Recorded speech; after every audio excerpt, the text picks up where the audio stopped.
Hello friends, welcome to my channel one step to success. Again आप सभी का स्वागत है हमारे चैनल पर, जहाँ पर हम यहाँ पर क्वेश्चंस कर रहे हैं टीचिंग एप्टीट्यूड के सेशंस की। तो चलिए स्टार्ट करते हैं आज का एक और नया सेशन हमारा। पहला क्वेश्चन आप सभी के सामने, आप सभी क्लास को सब्सक्राइब कर लीजिएगा।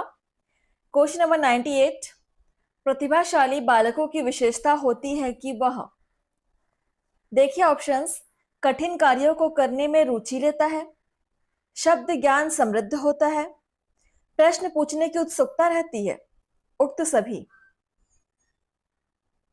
आंसर कीजिएगा क्वेश्चन नंबर 98।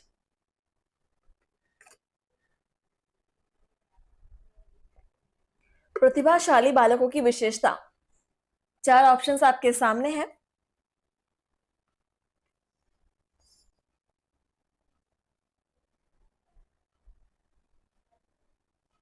देखिए यहां पर कठिन कार्यों में रुचि लेना, शब्द ज्ञान समृद्ध होना, प्रश्न पूछने की उत्सुकता, ये सारे ही आपके प्रतिभाशाली बच्चों की विशेषता के अंतर्गत आ जाते हैं। यहाँ पर आपके सारे ऑप्शन सही है, उपरोक्त सभी, उक्त सभी आपका आंसर हो जाएगा। ठीक है, question number next 99 number question, प्रतिभाशाली विद्यार्थियों के शिक्षण के लिए आवश्यक है। आवश्यक है क्या? ऑप्शंस देखिए, सामान्य शिक्षक का होना, प्रतिभावान शिक्षक का होना, विशिष्ट प्रशिक्षण प्राप्त शिक्षक, श्रेष्ठ परिवार से संबंधित शिक्षक। प्रतिभाशाली विद्यार्थियों के शिक्षण के लिए किस प्रकार के शिक्षक का होना आवश्यक है?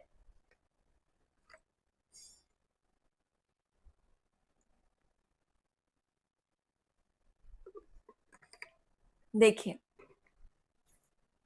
आप सभी यहां पर कमेंट सेक्शन में आंसर कर सकते हैं।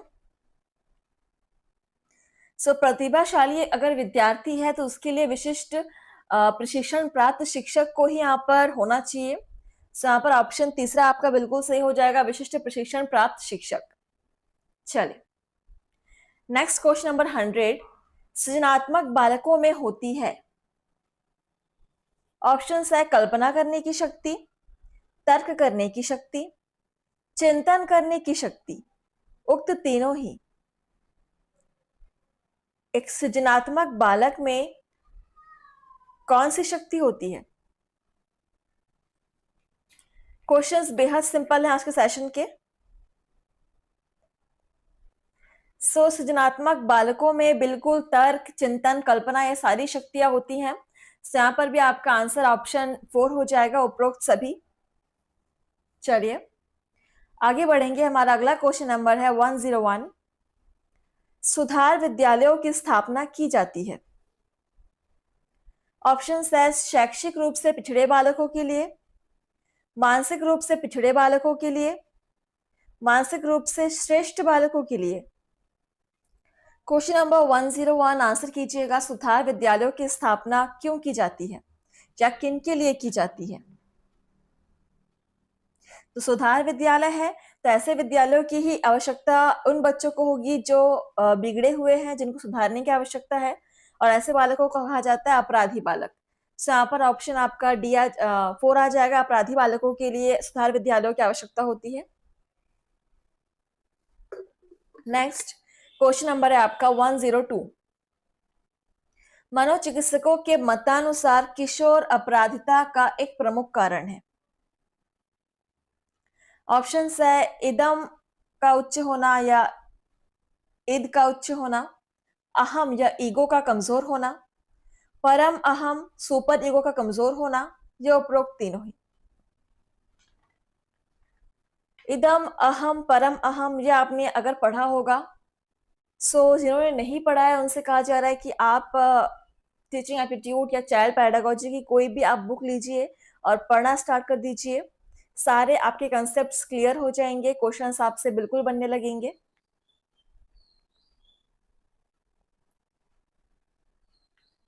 मनोचिकित्सकों के अनुसार किशोर अपराधिता का प्रमुख कारण इदम का उच्च होना, अहम का कमजोर होना और परम अहम का कमजोर होना। बिल्कुल ये तीनों ही आपके कारण है। यहाँ पर भी आपका आंसर हो जाएगा उक्त तीनों ही। Option 4 is correct. एंड अगला क्वेश्चन है 103, वे बालक जो सामान्य सामाजिक नियमों के विरुद्ध आचरण करते हैं कहलाते हैं? पिछड़े बालक, विकलांग बालक, समस्यात्मक बालक, मानसिक रूप से मंद बालक। क्लास को शेयर जरूर कीजिएगा, जहां पर आप केवीएस, एनवीएस, TSSS, BEMRS जैसे एग्जाम्स के लिए टीचिंग एप्टीट्यूड के सब्जेक्ट्स की आप तैयारी कर सकते हैं। Child pedagogy, CDP, CTET, STET, हर तरह के एग्जाम्स में आपके ये टीचिंग एप्टीट्यूड, चाइल्ड पेडागोजी की क्वेश्चंस बेहद आपके लिए इंपॉर्टेंट हैं। तो देखिए, वे बालक जो सामान्य सामाजिक नियमों के विरुद्ध आचरण करते हैं समस्यात्मक बालक कहलाते हैं। Option 3 is correct. Next question number है 104। सामान्य समस्यात्मक बालक उनको कहते हैं जिनकी सामान्य बुद्धि कम होती है, किसी एक विद्यालय विषय में कमजोर होते हैं, शारीरिक रूप से विकलांग होते हैं, अप समायोजित होते हैं या मेल एडजस्टेड होते हैं। चलिए क्वेश्चन नंबर 104।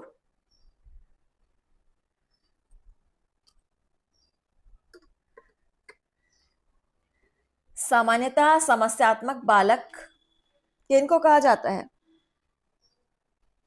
सो क्लियर है आंसर, जो अप समायोजित होते हैं या मेल एडजस्टेड होते हैं। ऑप्शन 4 यहां पर सही हो जाएगा। चलिए नेक्स्ट है क्वेश्चन नंबर 105, देखिएगा। सामान्यतः उपचारात्मक शिक्षण का आयोजन उन बालकों हेतु किया जाता है जो होते हैं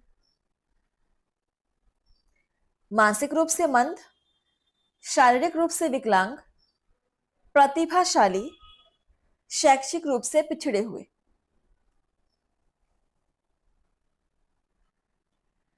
सामान्यतः उपचारात्मक शिक्षण का आयोजन उन बालकों हेतु किया जाता है जो शैक्षिक रूप से पिछड़े होते हैं, उनके लिए यहाँ पर हम रेमेडियल टीचिंग या उपचारात्मक शिक्षक का आयोजन करते हैं। सो ऑप्शन आपका 4 इज करेक्ट। आप सभी यहाँ पर हर एक क्वेश्चन का आंसर करने की कोशिश कीजिए, क्योंकि क्वेश्चन ज्यादा हार्ड नहीं है आज के। 106 नंबर क्वेश्चन, निम्नलिखित में से विशिष्ट बालक या एक्सेप्शनल चिल्ड्रन है? ऑप्शन है मानसिक विकलांग, अधिगम विकलांग, शारीरिक विकलांग या ABC तीनों ही। विशिष्ट बालक या एक्सेप्शनल चिल्ड्रन किसको कहा जाएगा?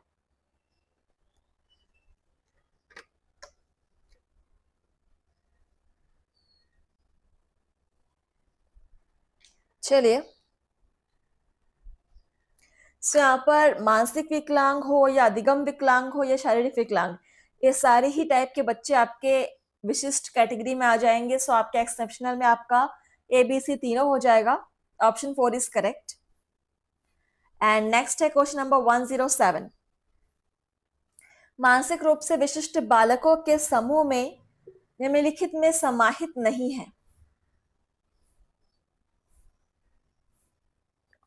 शारीरिक विकलांग, मानसिक विकलांग, प्रतिभाशाली, सृजनात्मक।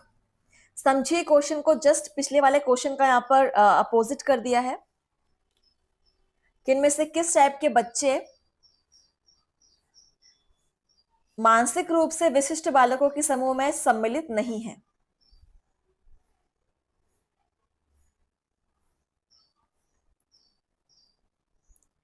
तो सृजनात्मक, प्रतिभाशाली और मानसिक, ये तीनों ही आपके मानसिक रूप से विशिष्ट हो जाएंगे, चाहे वो विशिष्टता अच्छी हो या खराब, लेकिन विशिष्ट वो है। बाकी शारीरिक विकलांग है वो आपका मानसिक रूप से नहीं होगा, वो शारीरिक रूप से है। तो यहाँ पर ऑप्शन फर्स्ट आ जाएगा। नेक्स्ट क्वेश्चन नंबर 108 देखिए। मानसिक रूप से मंद बालकों की शिक्षा व्यवस्था निर्भर करती है उनकी बौद्धिक क्षमता पर, शारीरिक क्षमता पर, सामाजिक आर्थिक स्तर पर, उक्त तीनों पर। Question number 108। क्वेश्चन को पहले पढ़ के समझ लीजिए, तब आपके सामने आंसर क्लियरली आपको नजर आने लगेगा।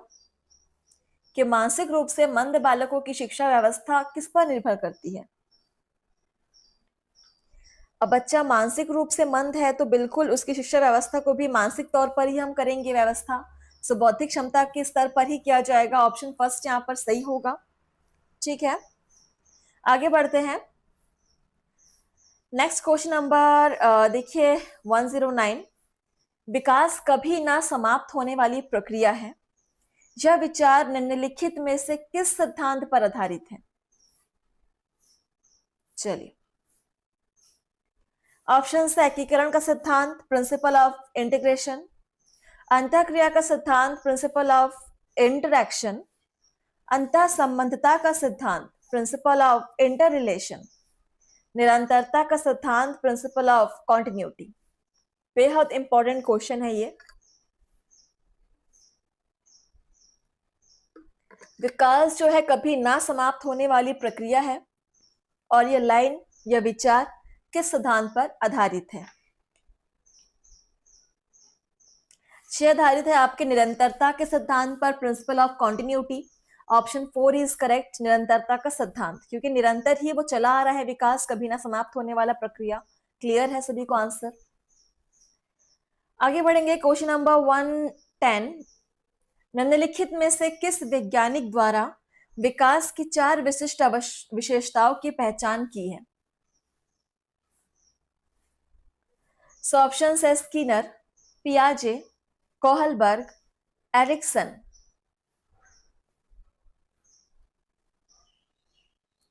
किस मनोवैज्ञानिक के द्वारा विकास की 4 विशिष्ट अवस्थाओं की 4 विशिष्ट विशेषताओं की पहचान की गई है? चलिए,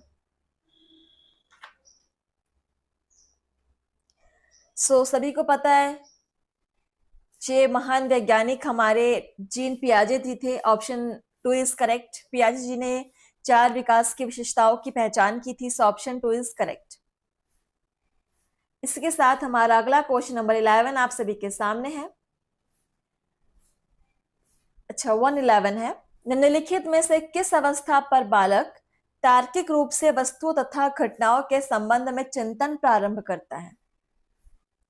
ऑप्शन है पूर्व संक्रियात्मक अवस्था, मूर्त संक्रियात्मक अवस्था, संवेदी प्रेरक अवस्था, औपचारिक संक्रियात्मक अवस्था।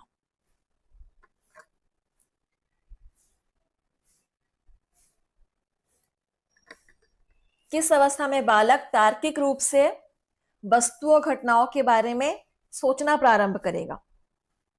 बेहद इजी क्वेश्चन। सो आंसर हो जाएगा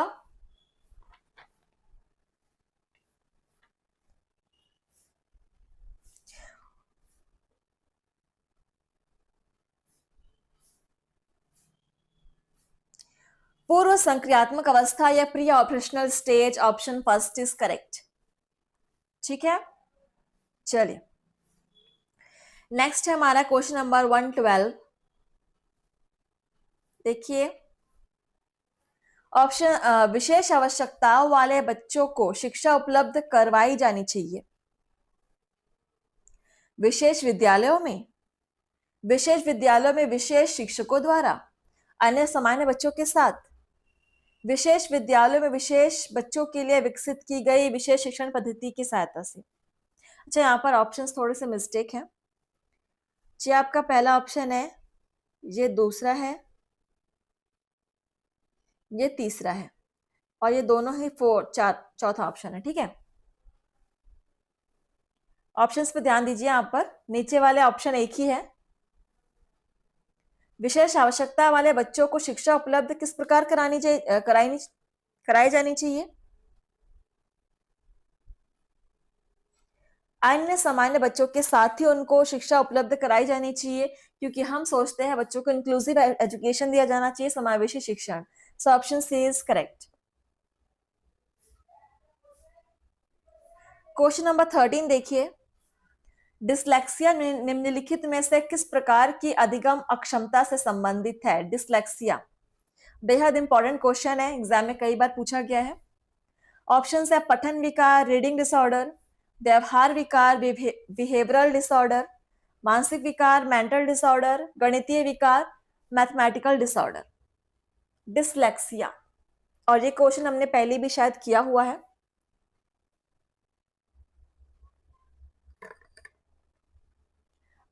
अधिगम अक्षमता, लर्निंग डिसऑर्डर, डिसलेक्सिया।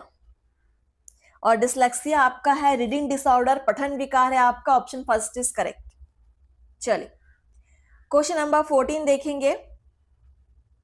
पियाजे के मतानुसार बालक अमूर्त संकल्पनाओं के संदर्भ में तार्किक चिंतन करना प्रारंभ करता है। संवेदी प्रेरक अवस्था में, पूर्व संक्रियात्मक अवस्था पर, मूर्त संक्रियात्मक अवस्था पर, औपचारिक संक्रियात्मक अवस्था पर।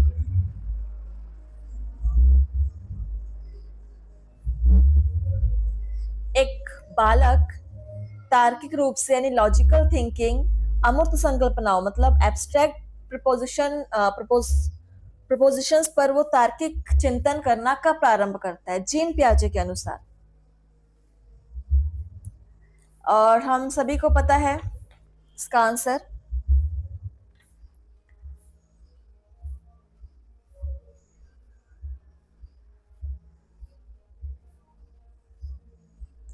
यहाँ पर आंसर हो जाएगा औपचारिक संक्रियात्मक अवस्था पर या formal operational stage. Option 4 is correct. चलिए आगे बढ़ते हैं। Question number 15। अच्छा,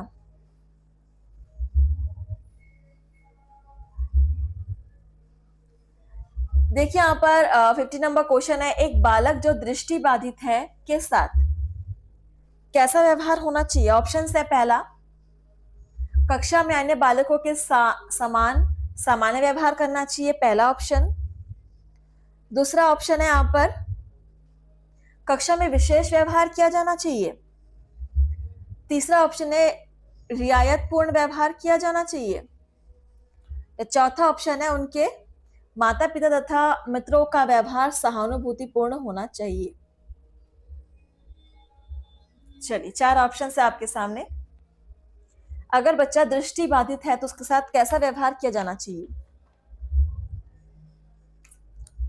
सो कक्षा में अन्य बालकों के साथ सामान्य व्यवहार ही करना चाहिए, उसको अलग से हटके उसको नहीं दिखाना है, उसको अलग नहीं करना है, नॉर्मल बिहेव करना है। Option first is correct.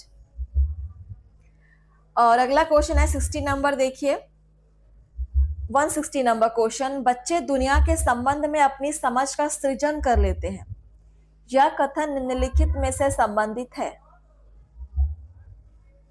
कोहलबर, पियाजे, Skinner या पावलाव।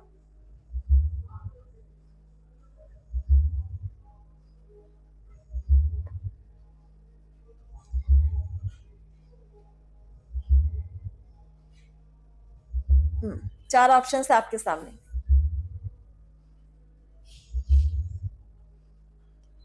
बच्चे दुनिया के संबंध में अपनी समझ का सृजन कर लेते हैं या कथन संबंधित है पियाजे से। Option 2 is correct, पियाजे। ठीक है, पियाजे। चलिए आगे देखिए। क्वेश्चन नंबर है 117। एक बालक निरंतर शब्दों तथा वाक्यों को त्रुटिपूर्ण लिखता है, यह दोष कहलाता है। डायलेक्सिया, डिसकैलकुलिया, डायग्राफिया या हाइपरलेक्सिया, हाइपरलेक्सिया। एक बच्चा निरंतर शब्दों को और वाक्यों को त्रुटिपूर्ण लिखता है तो यह दोष क्या कहलाएगा। तो लिखने की त्रुटि है फ्रेंड्स, तो क्लियर है आंसर, डायग्राफिया कहलाएगा। ऑप्शन 3 इज करेक्ट, डायग्राफिया हो जाएगा। अगला क्वेश्चन है 118 नंबर। बच्चों में संप्रत्तियों का विकास संबंधित है, कॉन्सेप्ट्स का विकास संबंधित है। ऑप्शंस है संवेगात्मक विकास, बौद्धिक विकास, शारीरिक विकास या सामाजिक विकास। किससे संबंधित है संप्रत्तियों का विकास।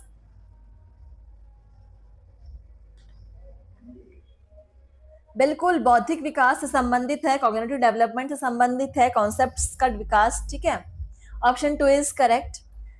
चलिए आगे बढ़ते हैं और आप सभी क्लास को शेयर करना मत भूलिएगा। 119 नंबर क्वेश्चन देखिए, निम्नलिखित में से किस अवस्था में सर्वाधिक रूप में गहन एवं जटिल समाजीकरण होता है? ऑप्शन है संपूर्ण जीवन काल में, किशोरावस्था में, बाल्यावस्था में, इनमें से किसी भी अवस्था में नहीं।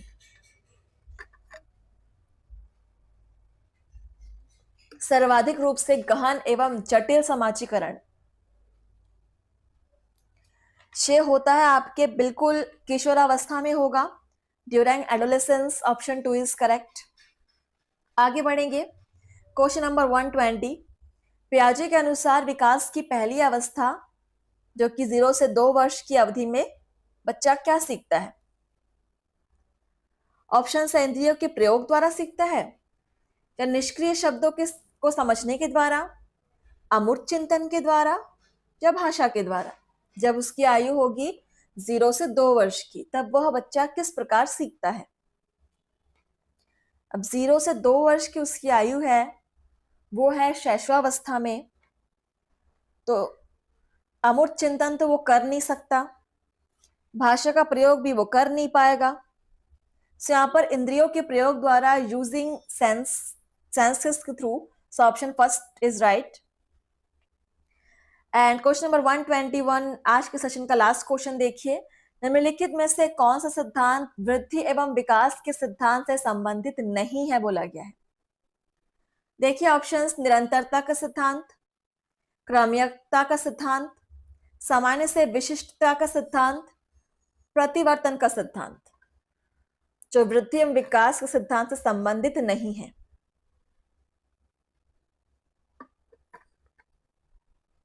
चलिए आप सब अपना एक्सपीरियंस मुझे बताएंगे कमेंट सेशन में।